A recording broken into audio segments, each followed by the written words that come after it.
저는 그 대법의 파기환송심 나오기 전에 민주당 내에는 38명의 39인가 명의 소위 법률가 출신 의원들이 있었습니다. 그중에 한 명을 제외하고 나머지가 전부 기각될 거다 100% 이렇게 얘기를 했습니다.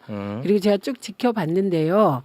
뭐 그런 내용들은 뭐 토론을 풍부하게 할 수는 있지만 저는 이미 법률적인 사안을 넘어간 문제를 법률적으로 따지는 건 의미가 없다. 이게 제 생각입니다. 네. 그래서 제가 네. 어제 그 메시지를 드리게 된 거는 갑자기 더 이상 방송을 못 하겠다 그런 얘기를 하기에 죄송합니다. 오늘 네. 그래서 그러지 마라. 그러면 안 된다. 네, 예, 우리가 죄송합니다. 더 할 일이 있다. 이 얘기를 하려고 했었어요.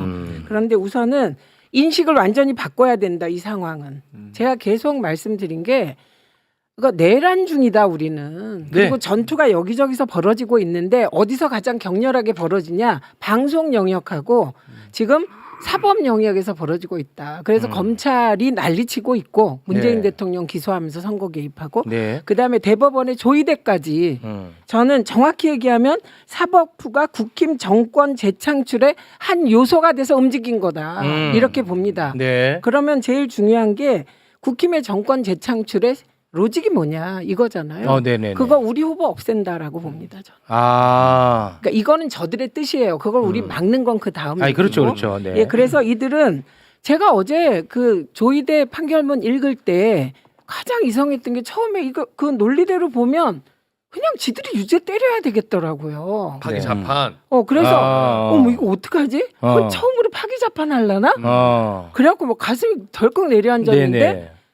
그냥 파기환송하더라고. 그래서 오늘 내 왜 파기 자판을 안 했냐 그 이유를 모두에게 물어봤어요. 근데 몇 사람이 답변을 했는데 그 중에 한 로스쿨 교수가 당연하죠. 그걸 모르시겠냐. 5월 11일, 12일 지나서 이재명을 자르게 죽이겠다는 겁니다. 후보 등록 이후에. 예, 후보 등록 이후에 우리가 아무 대안이 없을 때 대응을 아예 못하게 하기 위함이다. 예를 들어서 지금 파기 자판을 해버리면 우리가 좋아 후보 이재명 대표는 이제 출마 못해. 후보 바꾸죠. 다른 후보가 가. 그러면 이게 대안이 되니까 네. 그것까지도 아예 싹을 자른다. 싹을 자르기 위함이다. 그래서 당연히 어저께 저희가 그 의총에서 의원들이 다 이제 법률가 출신들이 이제 이 로직을 얘기하는데 우리에게 주어진 시간은 37시간이다. 37일이다. 이렇게 37. 그러니까 의원님 지금 말씀하신 막 그거를 다 줄여서. 그래서 저희는 그럼 37일이면 6월 4일이다. 시간이 있다. 그러니까 6월 5일 시간이 있다. 이렇게 생각했는데 오늘 네. 그 민주당 제가 이제 제보를 받기를 민주당이 참 답답하다. 예, 이유는 뭐냐면 이걸 쿠데타라고 말하면서 법을 지킬 거라고 생각한다. 대법원이 예, 이런 제안이 그 얘기를 했어요. 그래서 제가 무슨 말이냐 그랬더니 의원님 다 말씀하신 대로 예를 들면 즉일 선고까지 동원해서 저들이 막 난리를 쳐요. 그래갖고 이제 5월 한 15일까지 즉일 선고했다고 쳐요. 막 2심이 그렇게 했다고 쳐요. 그럼 우리는 그 후로 27일이 있다고 생각하잖아요. 네. 우리가 상고 의사를 밝혀요. 네. 그걸 7일 이내에 밝혀야 돼요. 상고 의사를 7일 이내에 밝혀야 되니까 7일이 확보. 7일 확보가 되는 거다. 그리고 우리가 상고 의사를 밝히면 상고 이유서를 20일 이내에 우리가 또 내야 되잖아요. 상고 이유서를 20일 이내에 내야 되니까 그러니까 우리는 20일에 내니까. 그러니까 27일이 27일 확보됐다고 생각했잖아요. 그렇게 하지 않을 것이다. 대법원이 미친 짓을 할 것이다. 불법적 행위를 할 것이다라는 거예요. 27일 확보를 안 해줄 것이다. 그래서 7일은 확보할 수밖에 없다. 왜냐하면 선고하려면 우리가 상고 의사는 밝혀야 되니까. 근데 그 20일은 무시하고 갈 것이다. 왜? 우리가 말도 안 되는 저들의 궤변이 우리가 다 알고 있어. 그건. 내용을 그래서 다 들을 알고 있어. 필요가 없어. 궤변을 하면서. 상고 이유서 그래서 필요 이제 이 없어. 불법 행위를 하잖아요. 그러면 대법원이 어쨌든 판단을 하면 그건 효력을 발생해요. 그러면 우리는 사후적으로 대응을 하잖아요. 네. 뭐 여러 가지 대응을 다 할 거예요. 법적 네. 소송을. 그러면 우리가 그 법적 소송에 이기면 나중에 다시 대선을 치르는 결과가 오는. 그 나라가 그럼 절단 나죠. 엉망이잖아요. 그렇죠. 절단 나죠 나라. 예, 그래서 저는 시각을 완전히 바꿔서 쿠데타라고 보면 네. 무슨 짓이든 못할 게 없다. 저들은. 저들은. 그래서 의원님이 지금 말씀하신 지금 의원님은 이렇게 보고 있다가 저들이 ABC에 무리한 행동을 하면 고법 판사부터 탄핵하자 지금 그 제안을 하시는 네, 거잖아요. 맞습니다. 예, 그거 포함하여 예, 일단 후보 지키기 전략이 하나 있을 수 있고 네. 그다음에 이후에 당선된다면 대통령 지키기 전략이 있잖아요. 그렇습니다. 근데 그 대통령 지키기 전략 다 짜놨어요. 당에서. 예, 지금 뭐 형사소송법 절차를 바꿔서 이제 대통령이 되면 지금 이제 문제가 소추의 의미를 그렇습니다. 기소만이다 재판 중단이다잖아요. 그걸 명확히 하는 법안까지 지금 다 발의해서 법사위에 지금 올라갔어요. 맞아. 오늘. 요거 이제 그 초등학생들도 보니까 좀 이해를 돕기 위해서 헌법 제 84조 잠깐 좀 올려주시겠습니까? 네. 네, 초등학생들도 봅니다. 자, 대통령은 내란 또는 외환죄를 범한 경우를 제외하고는 재직 중 형사상의 소추를 받지 아니한다. 네, 이렇게 돼 있습니다. 이게 이제 그 소위 말하는 불소추 특권인데 네. 소추라는 게 과연 무엇이냐? 어떻게 해석할 것이냐. 형사상의 소추를 어떻게 해석할 것이냐? 기소만 소추라고 볼 것이냐? 아니면 재판도 소추라고 볼 것이냐? 요 해석에 이제 논란이 있는데 요거를 이제 어떻게 한다는 거죠, 최강욱 의원님? 이거는 소추라는 말을 거기다가 쓰고 있다는 게 중요하다고 말씀을 드렸죠. 네. 대통령은 기소되지 않는다라고 쓴 게 아니라 소추의 대상이 안 되는 거죠. 그 부분에 대해서 그 대한민국 법무부의 한동훈 법무부의 해석이 있었더라고. 한동훈 한동훈의 법무부에. 법무부가. 네, 한동훈 법무부의 해석이 헌법재판소에서 관련 사건이 있었는데 거기에 대해서 이렇게 의견서를 내는 과정에서 대통령의 불소추 특권에는 그 소송 수행까지 포함되는 것입니다.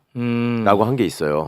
그래서 제가 그 문건을 좀 들고 왔으면 좋겠는데 하여튼 그걸 제가 분명히 확인을 했고요. 그럴 정도로. 근데 그뿐만 네. 아니라 뭐 저도 지금 몇 개 봤는데 누가 이런 헌법 소원을 냈어. 나도 기소하게 해줘. 이런 헌법 소원을 낸 거야. 나도 기소하게. 왜? 검사 말고 왜 나도. 검사만 하게 해? 나도 좀 기소 좀 할 수 있게끔 해줘. 이렇게 헌법 소원을 낸 거야. 일반 사람이? 근데 거기에 대한 해석이 나왔는데 뭐라고 나왔냐?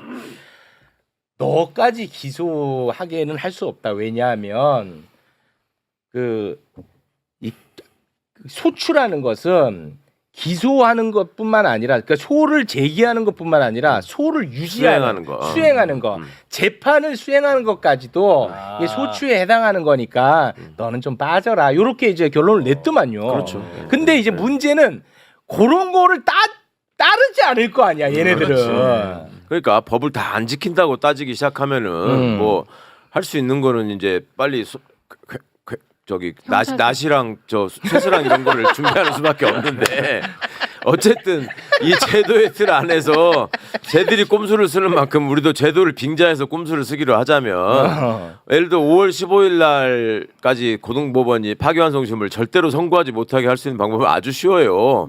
이재명 대표가 안 나가는 거야 법정에. 변호사도 안 가고 피고인 없이 할 수는 없거든 재판을. 그래도 돼요. 그러니까 막 하자면 그렇게 해도 되는데 어떻든 그래도 제도의 틀을 지키는 선에서 하는 거자라고 하자면 네네네. 이렇게 이제 갔을 때 지금 최민희 위원장님 말씀해 주신 것처럼 여러 가지 편법을 동원해 가지고 기존의 관행이든 절차든 법이든 다 무시하고 조이대 마음대로 막 간다. 그렇게 했을 때 마지막 수단은 또 뭐가 있냐면 네. 이게 이제 결국은 이제 그 소추 문제는 네. 불소추 특권이 있냐 없냐의 문제는 헌법재판소가 판단을 해야 될 거 아니에요. 그건 또 헌재가 판단합니까? 그렇죠. 헌법 사항이니까. 네네. 근데 그것도 대법원이 우리도 할 수 있다 우길 수 있는 여지도 있어요. 와. 어차피 법 안 지킬 거면. 그러면 그 다음에는 그냥 속수무책으로 당해야 되냐? 그건 아니에요. 그러니까 대법관에 대한 탄핵 준비나 이런 것도 미리 다 해놔야 되지만 네. 헌법재판소법 개정 준비를 또 하고 있어야 돼.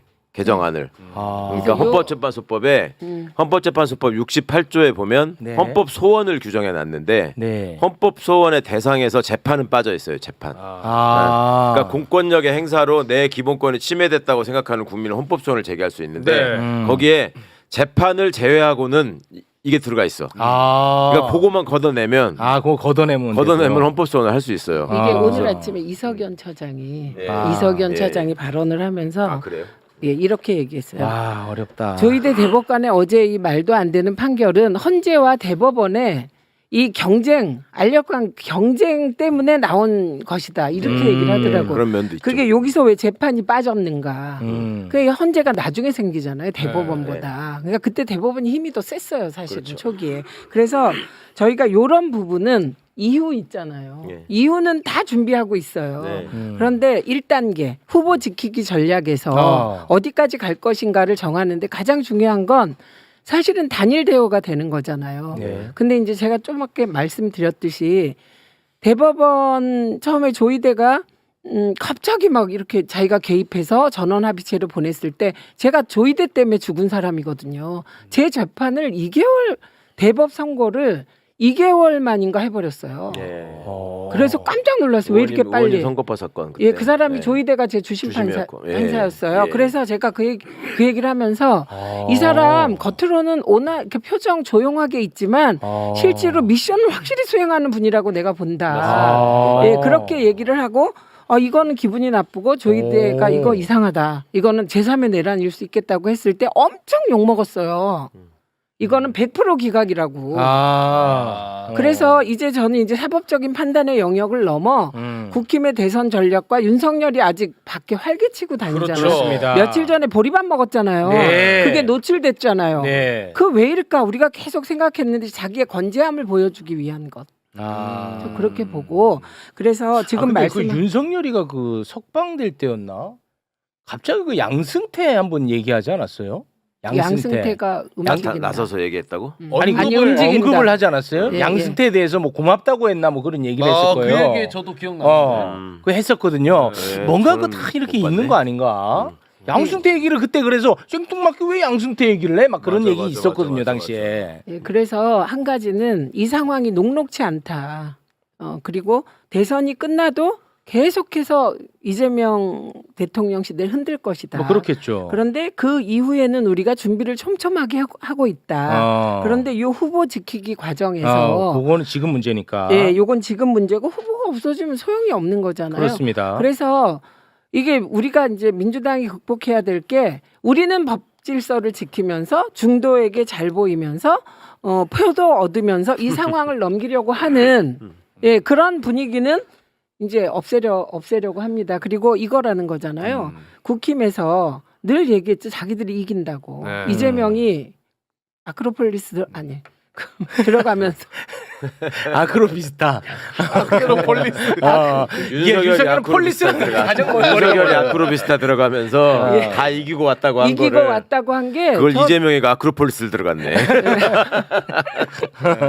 윤석열이 그렇게 했잖아요. 그리고 보리밥집 가서 유유자적하게 다니고 이게 자기로서는 마지막까지 저항하고 복귀의 의사를 명확히 밝힌 것이고 네. 그런데 저들이 우리가 한다 이긴다 그 이유가 뭐냐면 민주당은 중도 전략으로 가고 있다. 그래서 절대로 판사 탄핵까지는 못할 것이다라는 게 밑바탕에 깔려 있다는 겁니다 지금. 그런데 의원님이 말씀하신 그런 대비를 안 해주면 그렇습니다. 당한다는 네. 그러니까 저는. 미리 준비해야 될 법안 또 하나 있어요. 그러니까 지금 3개 말씀드렸어요. 네. 형사소송법, 공직선거법, 헌법재판소법. 그다음에 또 하나가 법원조직법이 있어요. 그러니까 헌법재판소의 재판관이 9명이라 그러잖아요, 우리가. 네. 대법원은 대법관 13명에 대법원장까지 해가지고 14명이라 그러고 헌법재판소 재판관을 9명이 하는 거는 헌법에 써 있어요. 헌법에. 그건 헌법 개정 사항이야. 아, 네네. 대법관 숫자는 법률 개정 사항이야. 그건 법원조직법에 있어요. 오. 그러니까 계속 조희대가 판사들 옆에 따라다니면서 기록 들고 서기 빨리 해 이러고 있으면 네네. 우리는 그 사이에 법원조직법 개정안을 준비해가지고 네. 대법관 숫자를 100명으로 늘려도 되고 1000명으로 늘려도 돼. 아 진짜로? 대법관 숫자를 늘려가지고 이거는 그럼 걔네를 소수 의견으로 만들어. 이게 가능해요. 와, 그래서 아니. 진짜 웃기다니까. 아니 이게 100명이 아니 이게 역사적으로 있었던 일이야. 이게. 의원님 100명이라고 하니까 웃는 거고 제가 웃겨. 이걸 20명 이상으로 할 수 있습니다. 아니요. 실제로 헌법재판소가 있는 독일에 대법관 숫자가 300명이 넘어. 실제로. 네, 그리고 이렇게 독일이 대법원이 개길 때 대통령이 가만히 당하고 있지만 않겠다라고 해서 실제로 있었던 게 미국의 루즈벨트 대통령 있잖아요. 네. 루즈벨트 대통령이 네. 제일 존경받는 대통령이잖아. 대통령 4번을 했다 그러고. 그 사람이 뉴딜 정책으로 유명하잖아요. 네네. 그 뉴딜 정책이라는 게 공황으로 망가진 미국 경제를 살리기 위해서 한 네, 정책이잖아요. 그렇습니다. 그거를 관련해서 법안을 대통령이 계속 내는데 그거를 사회주의 법안이라고 연방 대법원이 미국은 대법원이 헌재 기능을 하거든요. 네. 연방대법원이 다 위헌 판결을 했어요. 계속 18번인가를 연속적으로 했어. 그러니까 빡칠 거 아니야 대통령이. 그렇죠. 그러니까 루즈벨트 대통령이 어떻게 했냐면 야 너네 지금 9명이 하는데 내 30명으로 늘릴 거야. 그래갖고 내가 21명 내가 꽂을 거야. 대법관들. 대법관을. 그래가지고. 실제로 그렇게 했다니까. 아 그렇게 했어요. 실제로 그렇게 했다니까. 그러니까 그러니까 그렇게 발표를 했어. 그러니까 연방 대법원장이야 대법관이 잠깐만 참아달라. 다시 한번 생각해 보겠다. 그 다음부터 위헌 판결이 싹 없어졌어.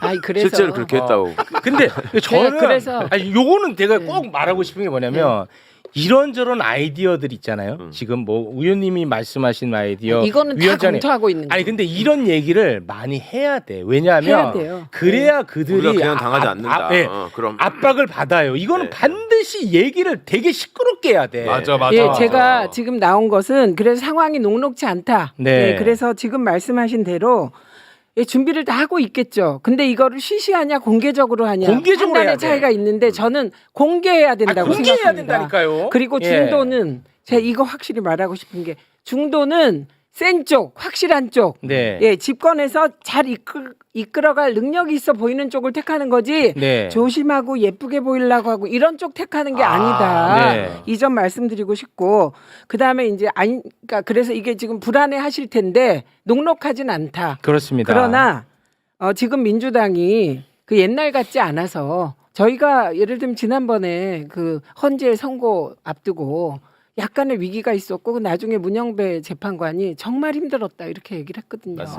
예, 그래서 그 위기 상황이 되니까 민주당이 일사불란하게 막 움직였잖아요. 네. 그래서 지금도 안심을 시켜드릴 수 있는 한 부분은 네. 뭐든지 다 한다. 후보를 지키기 위해서. 그런 얘기가 계속 나가줘야 돼. 뭐든지 다 한다. 그래야 그리고- 걔네들도 움찔움찔합니다. 아니 그리고 자기들은 마음대로 하고 세상에 그렇습니다. 이게 말이 됩니까? 말이 안 맞아요. 되죠. 과반 이상의 국민들이 이런 온갖 탄압 속에서 지지하는 후보를 대법원이 나서서 말이 대선 됩니까? 개입해서 이런 어려움에 빠뜨리고 죽이겠다고 하는 이게 말이 되냐고요. 말이 안 되죠. 그러면서 민주당이 합법적으로 국회의 권한을 다 활용해서 합법적으로 문제를 해결하려고 그러면 비난을 하잖아요. 그런데 그 비난에 움찔하지 않을 거다.